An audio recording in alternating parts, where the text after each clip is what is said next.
성탄 예배에 오신 모든 분들을 주님의 이름으로 환영합니다. 저는 오늘 잃어버린 별에 대해서 말씀드리려고 합니다. 예수님이 나신 그 유대 땅 저 동쪽 멀리에 동방 박사들이 살고 있었습니다. 이 동방 박사들에게는 꿈이 있었습니다. 유대 땅에 태어나신 예수님을 만나는 것이 그들의 꿈이었습니다. 그리고 그 예수님께 예물을 드리고 찬양을 드리려는 소원이 그들에게 있었습니다. 놀랍게도 이 동방 박사들 앞에 큰 별이 하나 나타나게 되었습니다. 동방 박사들은 확신했습니다. 이 별을 따라가면 자기들의 꿈을 이룰 수 있다고 확신했습니다. 동방 박사들은 이 별을 따라가면 자기들의 꿈인 예수를 만날 수 있고 또 그에게 경배를 드릴 수 있다고 확신했습니다. 동방 박사들은 별을 따라서 머나먼 긴 여행길을 떠나게 되었습니다. 먼 길을 가는 동안 힘도 들고 위험한 일도 있었으나 그들은 결코 포기하지 않았습니다. 예수님께 영광 돌리려는 자기들의 꿈을 포기할 수 없었기 때문입니다. 그러다가 동방 박사들은 진짜 큰 어려움을 만나게 되었습니다. 동방 박사들은 별을 잃어버렸습니다. 자기들의 꿈을 현실로 바꿔줄 별을 더 이상 볼 수가 없었던 것입니다. 이제는 예수님을 만날 수도 없고 예수님을 찬양할 수도 없었습니다. 별을 잃어버리니 대혼란이 온 것입니다. 동방 박사들은 그 당시 유대의 수도였던 예루살렘에 들어가서 자기들이 별을 잃어버렸다고 이야기했습니다. 하지만 그곳에 있는 사람들은 예수님을 만나 찬양하고 싶은 사람들이 아니었습니다. 그들 중에 어떤 사람은 예수님을 미워한 사람도 있었고 예수님에게 무관심한 사람도 있었던 것입니다. 너무 슬픈 일이었습니다. 그러다가 그들은 잃어버린 별을 다시 찾았습니다.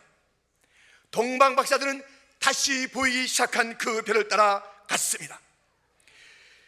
그들은 별을 따라가서 그 별이 비추는 곳에 계신 아기 예수님을 만나게 되었습니다. 동방 박사들은 예수님께 준비한 선물을 드리며 경배했습니다. 그들의 꿈이 드디어 이루어진 것입니다. 우리에게도 꿈이 있습니다. 예수님에게 영광을 돌리려는 꿈이 우리에게도 있습니다. 이 꿈이 이루어지기 위해서는 이 꿈을 현실로 인도하는 별을 따라야 합니다. 그 별의 또 다른 이름이 비전입니다. 좋은 꿈만 가지고 있으면 무슨 소용이 있습니까? 그 꿈이 현실이 되기 위해서는 꿈을 현실로 인도하는 별, 비전을 바라보고 따라야 하는 것입니다. 어린이 여러분, 꿈이 있습니까? 그 꿈을 현실로 인도하는 별, 비전을 바라보고 따르십시오. 청소년 여러분, 여러분에게 꿈이 있습니까? 그 꿈이 현실이 될 수 있는 별, 비전을 보고 따르십시오. 청년 여러분, 꿈이 있습니까? 그 꿈을 현실로 만들 별, 비전을 바라보고 따르십시오. 장년 여러분, 여러분에게도 여전히 꿈이 있습니까? 꿈이 현실이 되기 위해서는 그 꿈을 현실로 인도하는 스타, 별, 비전을 바라보고 따라야 하는 것입니다. 각 개인의 꿈이 다 소중합니다. 모든 꾸는 꿈들마다 현실이 되기를 주님의 이름으로 축원드립니다. 그러나 개인의 꿈보다 더 중요한 것이 있습니다. 그것은 교회의 꿈입니다. 교회의 꿈 속에서 여러분 개인의 꿈을 찾아야 하는 것입니다. 그것이 순서인 것입니다. 마태복음 6장 33절에는 이런 말씀이 있습니다. 너희는 먼저 그의 나라와 그 일을 구하라. 그리하면 이 모든 것을 너에게 더하시리라. 교회는 먼저 그의 나라와 그 일을 구하는 꿈을 가지고 있습니다. 이런 교회가 가지고 있는, 가고자 하는 그런 그 방향과 그 꿈, 그것을 개인의 꿈으로 함께 삼아야 하는 것입니다. 모든 교회의 꿈은 예수님께 영광을 돌리는 것입니다. 그것이 그의 나라를 구하는 것입니다. 그런데 모든 교회가 예수님께 영광을 돌리지 못할 때가 있습니다. 왜 그렇습니까? 교회가 예수님께 영광 돌리는 꿈은 있지만 그 꿈이 현실이 되지 못하는 이유가 도대체 무엇입니까? 교회가 예수님께 영광을 돌리는 꿈은 있지만 그 꿈을 현실까지 인도할 비전을 잃어버렸기 때문인 것입니다. 교회가 예수님께 영광을 돌리는 꿈이 있어도 그 꿈이 현실이 되게 할 비전을 잃어버리면 혼돈이옵니다. 교회가 비전을 잃어버리면 사람의 소리가 커집니다. 교회가 비전을 잃어버리면 중요하지 않은 이야기를 중요한 것처럼 얘기하는 것입니다.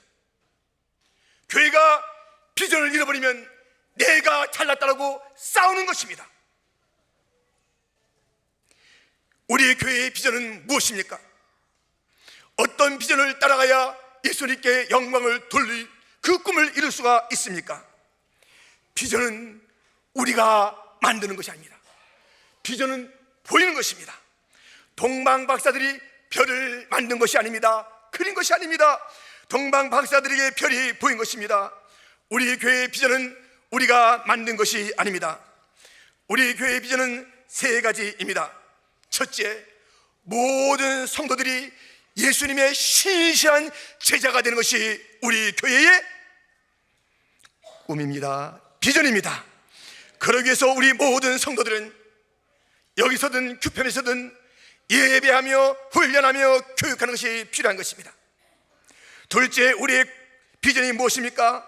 다음 세대를 기독교 세계관으로 무장시켜서 모든 영역에 영향력 있는 지도자를 만드는 것이 우리의 비전인 것입니다. 그러기 위해서는 매주일 있는 교회 학교와 함께 주중에 또 다른 기관이 있어야 하며 또 다른 선생 교사들이 있어야 하는 것입니다. 우리에게 비전이 있습니다. 세 번째, 그 비전은 우리 함께 사는 다민족 복음화인 것입니다. 그러기 위해서는 다양한 언어의 예배가 있어야 되고 새로운 개념의 교회당이 세워져야 하는 것입니다. 긴주 장로교회 성도들이여, 이 시대에 주어진 비전을 잃어버리면 안 됩니다. 한어 회중들이여, 영어 회중들이여, 중어 회중들이여, 그 누구도 이 비전을 잃어버리면 안 됩니다. 동방 박사들이 꿈을 현실로 만들 때까지 많은 어려움을 이길 수 있었던 것은 비전을 바라봤기 때문인 것입니다. 동방 박사들이 잠시 그 비전을 잃었으나 다시 그 비전을 찾았고 그 비전을 쫓아가 예수님께 영광을 돌린 것입니다. 꿈을 현실로 이끄는 하늘의 별, 비전을 바라보며 삽시다. 비전을 보고 나가면 어떤 어려움도 이길 수 있습니다. 교회의 꿈이 현실이 되는 그날까지 동방 박사들처럼 힘있게 전진하는 모든 성도가 됩시다. 교회의 꿈과 함께 개인의 꿈도 현실이 되기를 주님의 이름으로 축원합니다. 기도합니다. 하나님 아버지, 감사합니다.